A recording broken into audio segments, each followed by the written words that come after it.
Hello everyone, welcome to learning science. आज का हमारा टॉपिक है डाइवर्जेंस ऑफ ए वेक्टर, जहाँ पर ए वेक्टर जो है वो है magnetic vector potential.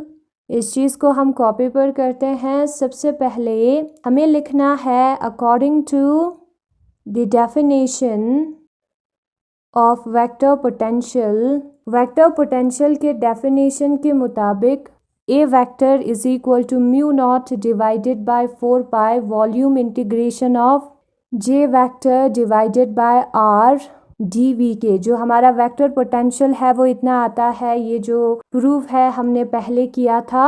Taking the divergence on both side, ये जो इक्वेशन है ऊपर उसके दोनों साइड पे हमें डाइवर्जेंस लेना है, यानी कि डेल ऑपरेटर के साथ डॉट प्रोडक्ट करना है। तो del operator dot product A जो है वो बराबर होगा del operator dot product mu nought divided by 4 pi volume integration of J vector divided by R dV के।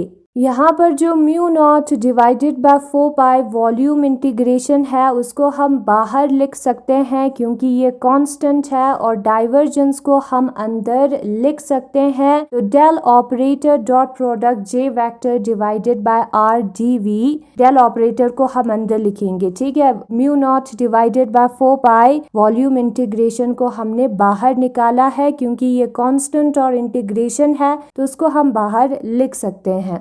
According to Gauss divergence theorem, Gauss divergence theorem के मुताबिक किसी भी वेक्टर के डाइवर्जेंस का वॉल्यूम इंटीग्रेशन जो है वो उसी वेक्टर के सरफेस इंटीग्रेशन के बराबर आता है। तो ये जो जे वेक्टर डिवाइडेड बाय आर है उसके डाइवर्जेंस का वॉल्यूम इंटीग्रेशन जो है इसी जे वेक्टर डिवाइडेड बाय आर के सरफेस इंटीग्रेशन के बराबर आएगा। तो यहाँ पर ये जो वॉल्यूम इंटीग्रेशन वाला पार्ट है उसके जगह पर हम सरफेस इंटीग्रेशन वाले पार्ट को लिख सकते हैं। तो पुट करते हैं इस वैल्यू को इक्वेशन नंबर फर्स्ट में। तो जो डाइवर्जेंस होगा ए वेक्टर का वो बराबर होगा mu nought divided by 4 pi surface integration of J vector divided by R dot product D S vector के। अब एक कंडीशन हमें ध्यान में रखना है, वो है for finite distribution of current, current जो है वो फाइनाइटली डिस्ट्रीब्यूट होगा, ठीक है।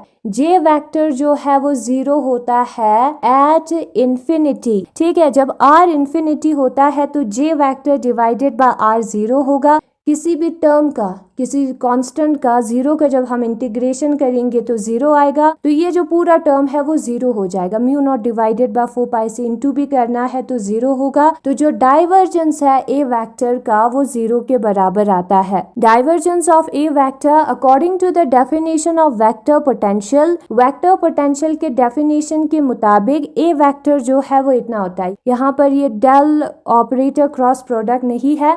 नाउ हमें जो है डाइवर्जेंस लेना है दोनों साइड पर, यानी कि डेल ऑपरेटर के साथ डॉट प्रोडक्ट करना है दोनों साइड को। फिर ये जो वॉल्यूम इंटीग्रेशन वाला पार्ट है mu not 4 pi volume integration वाला पार्ट, उसको हम बाहर लिख सकते हैं और डाइवर्जेंस को अंदर लिख सकते हैं। और गॉस डाइवर्जेंस थ्योरम के मुताबिक जब हम किसी वेक्टर के डाइवर्जेंस का वॉल्यूम इंटीग्रेशन करते हैं तो वो उस वेक्टर के सरफेस इंटीग्रेशन के बराबर होता है। तो यहाँ पर हम वॉल्यूम इंटीग्रेशन वाले टर्म की जगह पर सरफेस इंटीग्रेशन लिखेंगे। जो क्लोज सरफेस इंटीग्रेशन होता है ए वेक्टर का वो उसके डाइवर्जेंस के वॉल्यूम इंटीग्रेशन के बराबर होता है। यही है हमारा गॉस डाइवर्जेंस थ्योरम। तो यहाँ पर जो वॉल्यूम इंटीग्रेशन वाला पार्ट है उधर हमें सरफेस इंटीग्रेशन वाले पार्ट को पुट करना है।